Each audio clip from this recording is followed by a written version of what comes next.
ഭഗവാനെ, ഗുരുവായൂരപ്പ, എന്റെ മകളുടെ വിവാഹം മംഗളമാക്കി തരണേ.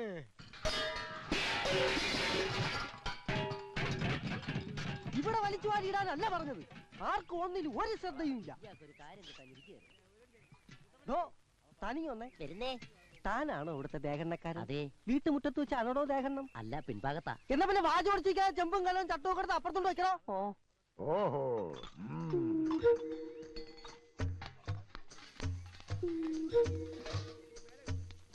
100 കൂട്ടം കാര്യങ്ങൾ ഉള്ളപ്പോഴാണോ ഇങ്ങനെ കുന്തം വിഴിഞ്ഞ കണക്ക് നിക്കണേ? പച്ചക്കറിയും പലവഞ്ഞവും രാവിലെ എത്തൂന്ന് പറഞ്ഞിട്ട് അത് വന്നോ ഇല്ലയോ നോക്കിയോ? ദൂരെ നിന്ന് വരുന്നവർക്കുള്ള താമസ സൗകര്യം ഏർപ്പാടാക്കിയോ?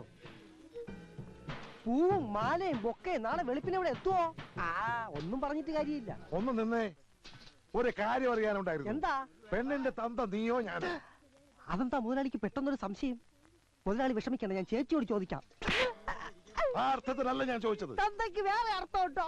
ഞാൻ ചോദിച്ചത് ഈ വീട്ടിലെ ഗ്രഹനാഥൻ നീയാണോ ഞാനാണോ എന്നാ. ഗ്രഹനാഥൻ മുതലാളി എന്നാ, എന്നാൽ ഫുൾ ഉത്തരവാദിത്വം എനിക്കാ. എന്നാ പിന്നെ നോക്കി നിൽക്കാതെ എന്നോട് ആജ്ഞാപിച്ച് അവിടെ പോയി ചെയ്യടാ. അവൻ ഒരു അങ്ങോട്ടും ആദ്യം പാചകം ടെസ്റ്റ് ചെയ്യട്ടെ. ഭയങ്കര വിശപ്പ്. നീർക്കോലിയുടെ രൂപവും പെരുമ്പാമ്പിന്റെ വിശപ്പും. എന്താ മോളെ? ഒരു കാര്യം പറയാനുണ്ട്. പുതിയ കാര്യം വല്ലതുമാണെങ്കിൽ മാത്രം പറഞ്ഞാൽ മതി. അച്ഛാ, ഞാൻ കാല് പിടിക്കാം. ഈ കല്യാണം വേണ്ടല്ലേ. നല്ലൊരാലോചന കുടുംബത്തിൽ വന്ന് കയറിയപ്പത്തോട് തുടങ്ങിയതായി ഒരു ചൊല്ല്. ഉറപ്പിച്ച് 4 ക്ഷണവും കഴിഞ്ഞു. നാട്ടുകാരും ബന്ധുക്കളും എല്ലാം കല്യാണത്തിന് പുറപ്പെട്ടു കഴിഞ്ഞു. അപ്പോഴും പെണ്ണിന് പഴയ പല്ലവി തന്നെ. മിണ്ടിപ്പോകരുത്, അരിഞ്ഞു കളയുക. മാനം പോയാ പിന്നെ ഈ വട്ടപ്പറപ്പിൽ ഉണ്ണിത്താൻ എല്ലാം തകർത്ത് കളയും. നിങ്ങൾ ഇങ്ങനെ ഒച്ച വെച്ച് നാട്ടുകാരെ മുഴുവൻ അറിയിക്കണ്ട. നാളെ ഈ പടി ഇറങ്ങേണ്ട കുട്ടിയാ. ഞാൻ പതുക്കെ തന്നെയാ സംസാരിച്ചത്. എന്റെ മോന്റെ ശബ്ദം ഇങ്ങനെ ഇരിക്കുന്നു എല്ലാവർക്കും അറിയാം. എന്താ അകത്തൊരു ബഹളം? ഒരല്പം കുടുംബകാരി എന്റെ മോളും ഭാര്യയായിട്ട് പങ്കുവെച്ചതാ. എന്താ കുഴപ്പമുണ്ടോ? എനിക്ക് മനസ്സിലായി. എന്ത്? പെണ്ണിന്റെ അച്ഛനാരാണെന്ന് ചേച്ചിയോട് പോയി ചോദിച്ചില്ലേ?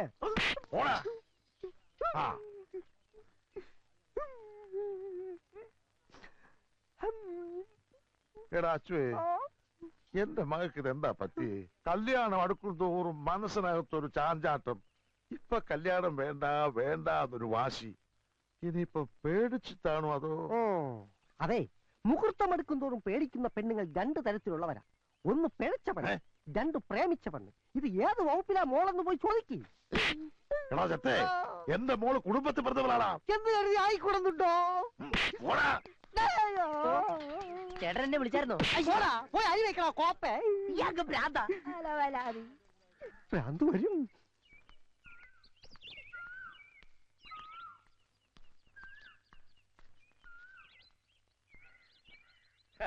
നാട്ടിലോരോ പ്രായപൂർത്തിയായ പെൺകുട്ടികളുടെ കല്യാണം കഴിയും തോറും മനസ്സിന് എന്തൊരാശ്വാസം.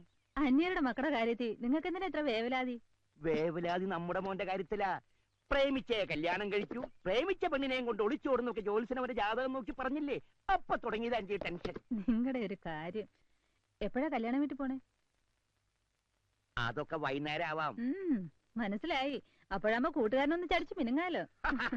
ഉണ്ണിത്താരുമായിട്ട് അങ്ങനെ കമ്പനി കൂടാൻ പ്രത്യേകിച്ച് സമയമൊന്നും നോക്കണ്ട, എപ്പോഴാവാം. ഞാനൊരു നേരം പോക്ക് പറഞ്ഞാണേ. പിന്നെ സരസ്വന് എന്തെങ്കിലും കൊടുക്കണ്ടേ? ഒരു പവന്റെ ഒരു മോതിരം തന്നെ ആയിക്കോട്ടെ. ഓ, കട തുറക്കാൻ നേരം പോയി. നിങ്ങൾ കടന്ന് കയറ് പൊട്ടിക്കണ്ട, അവൻ പോയിട്ടുണ്ട് കട തുറക്കാൻ. എന്റെ ഈശ്വര, അവൻ പോയോ? ഈ ലേഡീസ് സ്റ്റോറിന്റെ സ്ഥാനത്ത് വല്ല വളണ്ടിപ്പോ ആയിരുന്നെങ്കിൽ നമ്മുടെ മോൻ പോവായിരുന്നോ?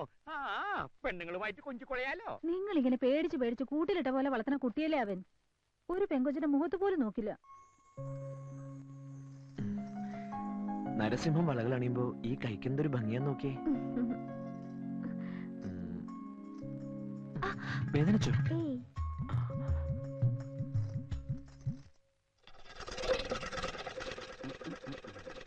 ഇതും കൂടെ മറ്റേ കയ്യിലിടട്ടെ, നല്ല ഭംഗിയുണ്ടാവും. അത് കാശൊരു പ്രശ്നമാക്കണ്ട, പിന്നെ വരുമ്പോ തന്നാ മതി. ആദ്യം മനോഹരമായ കൈകളിൽ ഈ വളകൾ കിടക്കട്ടെ. അവളെ കൈ വിട്ടേ, വിടറാ. അവളെ ഇങ്ങനെ പോടാ. മോളെ കൈമുട്ടി നീട്ടിയേ. കാശൊക്കെ കയ്യിലുണ്ടല്ലോ. ഇപ്പൊ എങ്ങനെയാ നൊന്തോ? നൊന്തു. പിന്നെ പുതിയ മാലയും വളയൊക്കെ വന്നിട്ടുണ്ട്, കാണിക്കട്ടെ? വേണ്ട. ഓ, അച്ഛൻ ചെറിയൊരു ദേഷ്യക്കാരനാ. അടുത്ത ആഴ്ച പുതിയ ഫാഷൻ വരുന്നുണ്ട്, വരണം. പുഞ്ചിരി മത്സരം അവസാനിപ്പിച്ച് വേഗം ബാക്കി കൊടുത്ത് വിടറാ. അച്ഛന്റെ സ്വഭാവം എങ്ങനെയാണെങ്കിൽ എത്രയും പെട്ടെന്ന് ഈ കട അടച്ചു പൂട്ടും. ഇവിടെ ഞാനായിട്ട് ഉണ്ടാക്കിയ ഗുഡ്വിൽ അച്ഛനായിട്ട് നശിപ്പിക്കും. നിനക്കൊരു ധാരണയുണ്ട്. നിന്റെ ചോക്ലേറ്റ് മോന്ത കണ്ടിട്ട് ആ പെമ്പിളിന് ഇങ്ങോട്ട് കയറി വരുന്നേന്ന്. കച്ചവടം ചെയ്ത് ലാഭം കൊയ്യാതെ പെണ്ണിന്റെ മോന്തയുടെ ചന്തം നോക്കി നിൽക്ക. പൈസ പിന്നെ തന്നാവെന്ന് പറയാൻ അവൾ ആരാ? നിന്റെ അമ്മായിയുടെ മോള. കടയിൽ വരുന്ന കസ്റ്റമേഴ്സിനോട് ഒരു അല്പം മാന്യത കാണിച്ചതാ ഞാൻ ചെയ്ത തെറ്റ്. ഈ വളയിടൽ പരിപാടി എന്റെ മോന് പറ്റിയതല്ല. ഏൽപ്പിച്ച ജോലി അങ്ങോട്ട് ചെയ്താ മതി. കാശ് എണ്ണി വാങ്ങിച്ച് പെട്ടിയിലിടുക, ബാക്കി കറക്റ്റ് ആയിട്ട് അങ്ങോട്ട് കൊടുക്ക. മുതലാളി എത്തിയല്ലോ. സമയത്തിന് കടയിൽ വരാൻ നിനക്ക് വല്ല ബുദ്ധിമുട്ടുണ്ടെങ്കിലേ ഇനി വരണമെന്നില്ല. സത്യത്തില് കടയിൽ നിർത്താൻ നല്ലത് പെമ്പിള്ളേരാ. കൃത്യസമയത്ത് വരും, നന്നായിട്ട് ജോലിയും ചെയ്യും, പിന്നെ ഇടയ്ക്കിടയ്ക്കുള്ള ചായ കുടിക്കാൻ പോക്കൂല. എന്നാ പിന്നെ നിർത്തിക്കൂടെ? അതിന് നിന്റെ ജാതകം സമ്മതിക്കണ്ടേ? എന്റെ അച്ഛ, ഒരു ഒളിച്ചോട്ട് എന്തായാലും എന്റെ ജീവിതത്തിൽ അച്ഛൻ പ്രതീക്ഷിക്കണ്ട. വേണ്ട. നീ എന്താ ഇങ്ങനെ നോക്കി നിക്കണേ? ചെന്ന് ഇന്നലത്തെ സ്റ്റോക്ക് ഒത്ത് നോക്കണ. എനിക്ക് 2 ദിവസത്തെ അവധി വേണം, അത് പറയാനാ വന്നേ. നിന്റെ വിഷമവും സങ്കടമൊക്കെ എനിക്ക് മനസ്സിലായി. നാളെ കല്യാണം നടക്കാൻ പോകുന്നൊരു പെണ്ണിനെ ഓർത്ത് ദുഃഖിച്ചിട്ട് എന്താടാ കാര്യം? എനിക്ക് അവളെ പിരിയാൻ വയ്യടാ. ഷേ, എന്താടാ ഇത്? എടാ, തന്റെ ആയിട്ടുള്ള ആമ്പിള്ളേർക്ക് പറഞ്ഞിട്ടുള്ള പ്രേമമൊക്കെ എനിക്കറിയേണ്ടത് നിനക്കതുണ്ടോന്ന്? എനിക്ക് പ്രേമമുണ്ട്. പ്രേമല്ലടാ കുന്തമേ, തന്റെ ഉണ്ടോന്നാ ചോദിച്ചത്. വട്ടപ്പറമ്പിൽ ശ്രീധരൻ ഉണ്ണിത്താന്റെ പണത്തിനും പ്രതാപത്തിനും മുന്നിൽ എന്റെ തന്റെ ഇടം വില പോവില്ല. ഒരു ലേഡി സ്റ്റോറിലെ സെയിൽസ്മാന് അയാളുടെ മകളെ ചോദിക്കാൻ എന്താ അവകാശം? നിന്റെ യുക്തിവാദമൊക്കെ അവിടെ നിൽക്കട്ടെ. എനിക്കറിയേണ്ടത് നിന്നോടൊപ്പം ഇറങ്ങി വരാനുള്ള സ്നേഹം അവൾക്കുണ്ടോന്നാ. അതവള് പല പ്രാവശ്യം പറഞ്ഞിട്ടുള്ളതാ. എന്നിട്ട് നീ ഇതൊക്കെ മുഹൂർത്ത നേരത്തെ ആലോചിച്ചിട്ട് എന്താ കാര്യം? എടാ, നിന്നെ പോലെ നട്ടലില്ലാത്ത കാമുകന്മാരെ ഇങ്ങനെ പല പെൺകുട്ടികളുടെയും ഫ്യൂച്ചർ തൊലക്കുന്നത്. മറ്റുള്ളവരുടെ കാര്യത്തിൽ അത് പറയാം, സ്വന്തം കാര്യം വരുമ്പോ അറിയാം. എനിക്ക് അവളെ കിട്ടാൻ എന്തെങ്കിലും ഒരു വഴി പറഞ്ഞാടാ. ധൈര്യമുണ്ടോ നിനക്ക്? കുറേശ്ശെ. എന്നാ നാളെ രാവിലെ നീയും അവളും കൂടെ സ്ഥലം വിടുന്നു. എങ്ങോട്ട്? അത് കണ്ടെത്തേണ്ടത് നീയാണ്. നാളെ രാവിലെ വരെ അതിനുള്ള സമയമുണ്ട്. 1 മാസത്തേക്ക് 2 പേർക്കും ജീവിക്കാനുള്ള കാശ് ഞാൻ തരാം. ശ്രമിച്ചാൽ നിനക്കൊരു ജോലി കിട്ടില്ലേ? ഒരു ലേഡി സ്റ്റോറിംഗിലും ഇല്ലാത്ത നാടുണ്ടാവില്ലല്ലോ. എന്ത് പറയുന്നു? ഏറ്റു. പക്ഷെ അവളെ ഈ വിവരം എങ്ങനെ അറിയിക്കും? നിങ്ങൾ കുടുംബക്കാർ തമ്മിൽ നല്ല അടുപ്പല്ലേ? നിനക്ക് അവിടെ എപ്പോ വേണമെങ്കിലും കയറി ചെല്ലാലോ.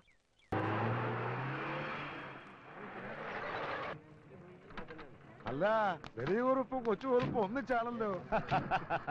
എന്റെ പൊന്ന് ചേട്ടാ, ചേട്ടനെങ്കിലും വിളി നിർത്തിക്കൂടെ? സുഭാഷ് ചന്ദ്രബോസ് എന്നൊരു കിടിലം പേര് എനിക്കുണ്ട്. താല്പര്യം അനുസരിച്ച് സുഭാഷ് എന്നോ ചന്ദ്രൻ എന്നോ ബോസ് എന്നോ വിളിച്ചോ. എന്ത് തന്നെ ഉണ്ടെങ്കിലും ആ കൊച്ചു കുറുപ്പിന്റെ സുഖമില്ല. കുറുപ്പേ, താൻ രാവിലെ വരുമെന്നല്ലേ ഞാൻ കരുതിയത്. ഇത് തുടങ്ങുന്ന നേരത്തെ എന്റെ മകനീയ സാന്നിധ്യം ഉണ്ടായ പോരെ? മോളെന്തി അകത്തുണ്ട്, വരൂ.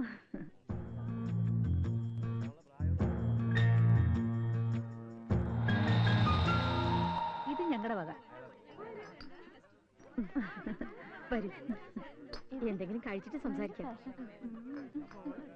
ഈ കോളാസ് എടുത്ത് ഓരോന്ന് അങ്ങോട്ട് കൊടുത്തേ.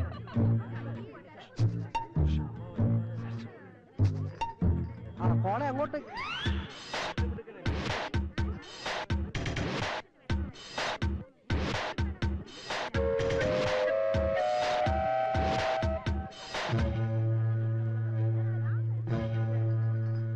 മോടെ വിവാഹത്തെ കുറിച്ച് എനിക്ക് ഒരുപാട് സ്വപ്നങ്ങൾ ഉണ്ടായിരുന്നു.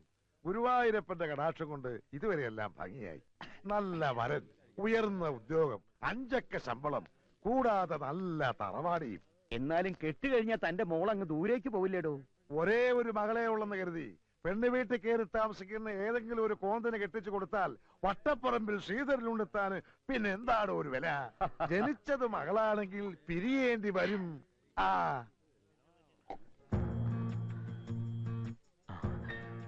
മണിക്കുട്ടനായിട്ട് കാര്യങ്ങളെല്ലാം സംസാരിച്ചിട്ടുണ്ട്. നാളെ വെളുപ്പിന് റെയിൽവേ സ്റ്റേഷനിൽ എത്തണം. അവനവിടെ വരും. എനിക്ക് പേടിയാവുന്നു. പേടിച്ചിരുന്ന ഇഷ്ടപ്പെട്ടവനോടൊപ്പം ജീവിക്കാൻ പറ്റില്ല. വെളുപ്പിന് 5 മണിക്ക് ഞാനിവിടെ എത്താം. റെഡി ആയിരിക്കണം. എന്നിട്ട് പുറത്തു നിന്ന് ഞാനൊരു തീപ്പെട്ടിക്കുള്ളി കത്തിച്ച് സിഗ്നൽ തരാം. സരസു ആരും കാണാതെ ഇറങ്ങി പോതാ മതി. ബാക്കി ഞാൻ ഏറ്റു.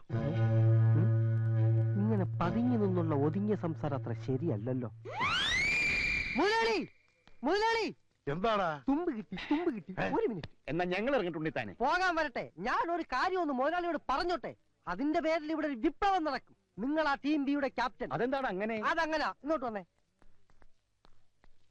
ഞാൻ ഒളിഞ്ഞു നോക്കി മുതലാളിയുടെ മോളുടെ സംഭവങ്ങളെല്ലാം കണ്ടു. പറഞ്ഞു തീരുന്നവരും പഠിച്ചതിനാ ഒളിച്ചു നോക്കിയേന്. അതുകൊണ്ടല്ലേ പെണ്ണ് കല്യാണം വേണ്ടെന്ന് പറഞ്ഞതിന്റെ കാരണം പിടികിട്ടിയത്. പെണ്ണിന് പ്രേമം. ആരോട്? ഈ കുറുപ്പിന്റെ മോനോട്. രണ്ടുപേരും കൂടെ പതുങ്ങി നിന്ന് ഹൃദയം പങ്കുവയ്ക്കുന്നത് ഞാൻ കണ്ടു. അനാവശ്യം പറയുന്നോടാ. ഞാൻ കണ്ടത് അവർ കിന്നാനം പറയണത്. മിണ്ടിപ്പോകരുത്. ചെറുപ്പം മുതലേ ഒന്നിച്ച് കളിച്ചു വളർന്ന പിള്ളേരാ. അവര് മിണ്ടിന്നും പറഞ്ഞു നോക്കിയിരിക്കും. അതിന് പുതിയ വ്യാഖ്യാനങ്ങൾ കണ്ടുപിടിക്കാൻ ശ്രമിച്ചാൽ നിന്റെ പല്ല് മുഴുവൻ താഴെ കിടക്കും. പോടാ. എന്താണ് ഉണ്ണിത്താനെ പ്രശ്നം? എന്തിനാ അവനെ തല്ലിയത്? അത് അവന്റെ ഷെയറാ. അരമണിക്കൂർ ഇടവിട്ട് അവനത് കിട്ടണം. അവനെന്തിയേ? ഇനി ആരെങ്കിലും പ്രേമിക്കാനോ മറ്റേ പോയോ? എന്താണോ കൊച്ചുകുറുപ്പേ, വല്ല പെൺപിള്ളേരെ ലൈനടിക്കാൻ പോയതാണോ? സംശയം എന്റേതല്ല, നിന്റെ അച്ഛന്റെയാ. അച്ഛൻ പറഞ്ഞു ഒടുവിൽ ജോസഫ് പ്രവചനം ശരിയാവുന്ന എനിക്ക് തോന്നുന്നു. എന്നാ കൊന്നുകളയും. അപ്പൊ ചെല്ല്, രാവിലെ നേരത്തെ എത്തണം. എടോ കൊച്ചുകുറുപ്പേ, തന്നോട് കൂടിയാ പറയുന്നേ. ഞാൻ വെളുപ്പിനെത്തും.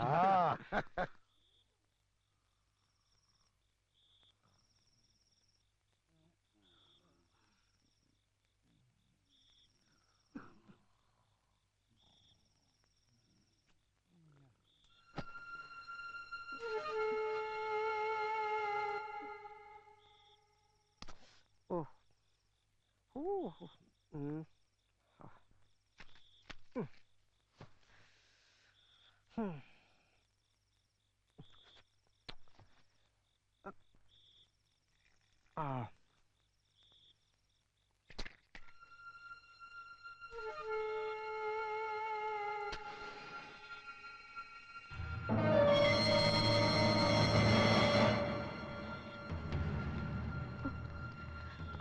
പോകാം. അയ്യോ, എന്താ?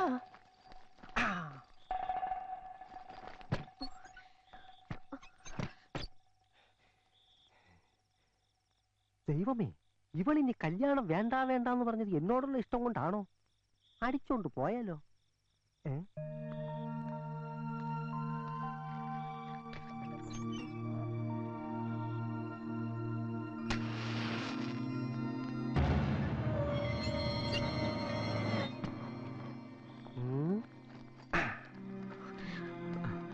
ആരും കണ്ടില്ല. അച്ചു കണ്ടു, അബദ്ധം പറ്റിയതാ. വേഗം വാ.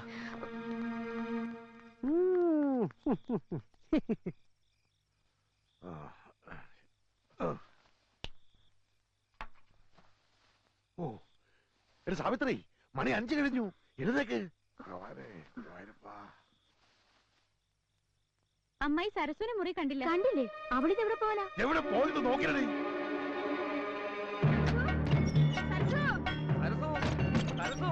ആ മുറിയിൽ നോക്കിയോടാ. നിങ്ങൾ എവിടെ കിടന്ന് കറങ്ങാണ്ട് എല്ലാ മുറിയിൽ കയറി നോക്കുന്നേ. ഞാൻ എല്ലാവരും നോക്കിയില്ലേ. സരസു, എടി സരസുവേ, എന്തേ സരസു? എടാ അച്ചു, എടാ അച്ചു. ഓ, കിടന്നുറങ്ങുന്നോടാ പോത്തുകളെ. പെണ്ണിനെ കാണാനില്ല. എടാ അച്ചുവേ, സരസുവിനെ കാണാനില്ല. ഒന്ന് അന്വേഷിക്കടാ. അന്വേഷിക്കാനൊന്നുമില്ല, അവള് പോയി. എങ്ങോട്ട്? അവളെ കാമുകനോടൊപ്പം. കാമുകനോടൊപ്പോ? ആ, പാലത്തിങ്കൽ കുറുപ്പിന്റെ മകൻ കൊച്ചുകുറുപ്പിനോടൊപ്പം സ്ഥലം വിട്ടു. ഞാൻ എന്റെ കണ്ണുകൊണ്ട് കണ്ടതാ. എന്നിട്ട് എന്താ നീ മിണ്ടാതിരുന്നേ? ചെറുപ്പം മുതലേ ഒന്നിച്ച് കളിച്ചു വളർന്ന പിള്ളാരല്ലേ, പോട്ടെ എന്ന് ഞാനും കരുതി. എടാ, അവര് തമ്മിൽ പ്രേമമാണെന്ന് ഞാൻ ഇന്നലെ പറഞ്ഞതല്ലേ. എന്നിട്ട് കേട്ടോ, എല്ലാവരെയും ഒന്നിച്ച് കളിപ്പിച്ച് അവര് നാട് വിട്ടു. ചെറുക്കലെ കൂട്ടിന് വരുമ്പോ പെണ്ണില്ലെങ്കിൽ ഞാൻ എന്തോ പറയും? മുതലാളിക്ക് പറയാൻ ബുദ്ധിമുട്ടാണെങ്കിൽ ഞാൻ പറയാം. എന്ത്? പെണ്ണോളിച്ചോടിയെന്ന്. പോടാ. അവര് നാട് വിടും മുമ്പ് എനിക്ക് പിടിക്കണം.